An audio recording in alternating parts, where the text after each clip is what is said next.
Republik ini dibangun dari kesepakatan kita, dari yang berbeda-beda itu menyatakan diri satu sebagai bangsa Indonesia.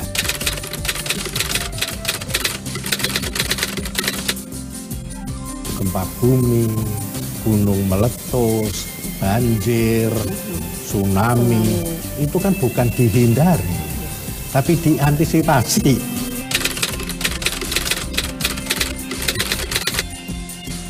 Nah, jadi kalau undang-undang keistimewaan itu membedakan antara laki-laki sama wanita, kan bertentangan dengan Undang-Undang Dasar 45 yang tidak boleh membedakan. Hakikatnya kan itu, gitu loh.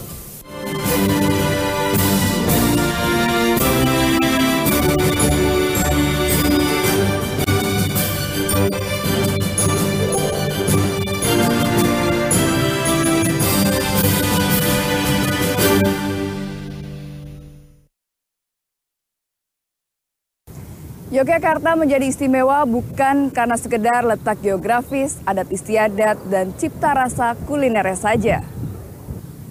Lebih dari itu, lingkungan, masyarakat, dan tata kelola pemerintahannya mendapatkan sentuhan kasih dari hati nurani pemimpinnya yang juga sebagai raja penuh kebajikan. Sri Sultan Hamengkubuwono X menjadi sosok yang istimewa bagi bangsa Indonesia karena beliau memberikan contoh teladan yang baik sebagai pemimpin. Dengan memperhatikan kesejahteraan rakyatnya dan mengajarkan wawasan kebangsaan dengan menjadi Indonesia. Pemirsa, berikut wawancara khusus kami dengan Sri Sultan Hamengkubuwono X di program Tokoh Kita.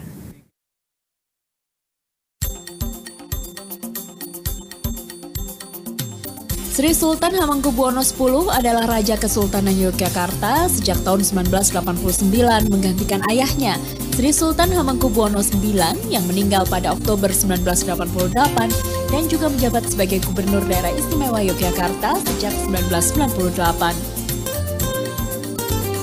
Sri Sultan lahir di Yogyakarta pada 2 April 1946, 1 tahun setelah kemerdekaan Indonesia dengan nama Bendara Raden Mas Herjuno Dartito. Sri Sultan juga aktif dalam berbagai organisasi, diantaranya pernah menjabat sebagai Ketua Umum Kadinda DIY, Ketua DPD Golkar DIY, Ketua KONI DIY, Dirut PT Punokawan, Presiden Komisaris PG Madukismo, dan pernah juga menjabat sebagai Ketua Umum Tim Ahli Gubernur DIY pada 1996. Pada 27 Desember 2011, Sri Sultan menerima gelar Dr. Honoris Causa dari Institut Seni Yogyakarta karena kiprahnya dalam seni budaya, terutama pada pertunjukan tradisi dan kontemporer sejak tahun 1989. Pada tahun 2015, Sri Sultan Hamengkubuwono X mengeluarkan serangkaian Tita Utama Raja atau Sabda Tama yang dalam konsep kerajaan memiliki kekuatan besar dan harus dipatuhi oleh seluruh rakyat. Ya, pemirsa, dan saat ini saya sudah berada di keraton di kediaman pribadi dan sudah bersama dengan Sri Sultan Hamengkubuwono X. Assalamualaikum, Sultan. Salam. Bagaimana kabarnya, Ngarso Dalem? Baik ya. Sehat-sehat. Sehat ya. Ya. Di tengah, terima kasih banyak ini sudah diganggu waktunya di tengah kesibukan. Baik, Sultan, kalau saya boleh izin ya untuk bicara mengenai masa lalu begitu, ketika lahir dan besar di keraton. Ya. Apa ada keistimewaan, dienakan terus begitu? Ya. Mungkin kalau Mbak sering lihat film-film di kerajaan ya mungkin keliru ya melihatnya ya. Berbeda begitu ya, Sultan? Ya. Saya ini tidak pernah menikmati kebesaran yang dimaksud kebesaran hidup di keraton. Karena saya lahir setelah Republik ini merdeka. Ya. Jadi seperti yang terjadi saya kecil sampai saat ini, saya kira saya sama dengan kehidupan masyarakat di luar. Hanya kami di lingkungan tertentu saja. Ya. Karena orang tua saya juga tidak pernah menikmati kebesaran keraton saat itu. Karena dari kecil juga sudah kos di tempat rumah orang Belanda pada waktu sekolah. Sudah mandiri. Begitu lulus HIS, SMA, terus ke Nederland, ke Belanda. Baru pulang pada waktu ayahnya mau meninggal, pada waktu Jepang mau masuk. Saya pun lahir setelah Republik ini merdeka, jadi saya sepertinya tidak ada masalah yang spesial ya. Hanya saya punya kewajiban setahun 3 kali ada upacara tertentu, itu aja. Itu aja. Tapi kehidupannya sama. Anak-anak saya juga hidup di luar, bukan di dalam. Tidak ada perlakuan istimewa misalnya, atau pengawalan khusus misalnya. Enggak ada. Saya rumah tinggal di sini, setiap saat kapanpun teman, saudara atau orang luar masuk, biarpun pakai blue jean, pakai kaos, boleh masuk di sini. Ya, jadi bayangan jadi bayangan luar, orang luar kalau melihat raja gitu, kehidupan raja kerajaan. Terus ya karena pengaruh di film aja. Iya, jadi ada perbedaan. Tapi menarik nih ya, karena Sri Sultan ini kan sebagai anak wapres, kemudian anak raja, kemudian menjadi raja. Itu keistimewaannya mungkin tidak 1 dibanding berapa 10.000 gitu kalau bicara mengenai keistimewaan itu bisa dipegang. Gitu. Bagaimana rasanya, Sultan? Loh, karena saya hidup di alam kemerdekaan ya. Jadi saya merasa tidak ada beban untuk bergaul dengan siapapun. Gitu loh. Ya. Hanya tuntutan masyarakat bagaimana kami dengan anak-anak semua keluarga itu harus berpenampilan bisa diteladani. Ya, itu yang berat sebetulnya di situ. Bukan masalah perlakuan. Kalau perlakuan siapapun bisa ketemu sama saya.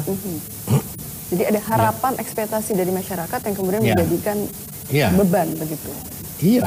Jadi sepertinya kami ini harus tahu segalanya, harus mengerti segalanya dan bisa menyelesaikan semua persoalan segalanya gitu.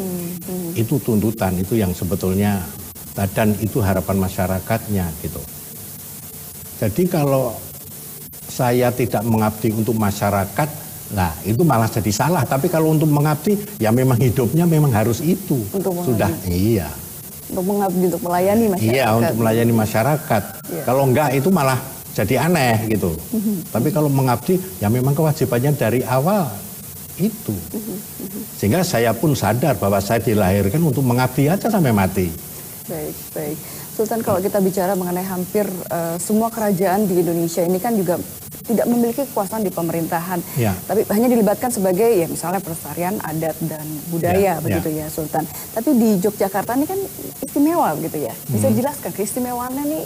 Ya, jadi kalau saya begini ya, ya, memang betul yang jadi gubernur itu yang Sultan itu, ya. Tapi kalau saya di Keraton Jogja, saya otonom. Ya, dalam arti dalam undang-undang keistimewaan pemerintah itu tidak mau ikut campur. Karena itu otonom yang saya maksud. Tapi saya sebagai gubernur, ya kan, itu harus tunduk pada aturan yang sudah ditentukan Republik, ya kan? Karena dasarnya adalah pemerintahan yang bersifat kerajaan saat itu menyatakan diri menjadi bagian dari Republik. Jadi bagi saya itu sudah final gitu. Jadi saya melaksanakan kewajiban berpemerintahan itu pada saat saya berada di kantor gubernur, kan gitu. Ya, saya di rumah saya sebagai Sultan, ya kan. Biarpun tetap Keraton Jogja tunduk pada aturan yang dibikin oleh pemerintah Republik. Ada porsinya masing-masing begitu ya. Dalam undang-undang keistimewaan, keistimewaannya jelas. Pemilihan, masalah tanah, masalah lingkungan, masalah kebudayaan dan sebagainya. Kan gitu. Nah, sehingga urusan-urusan yang menyangkut keraton itu otonom, itu urusannya internal, kira-kira kan gitu. Seperti itu ya.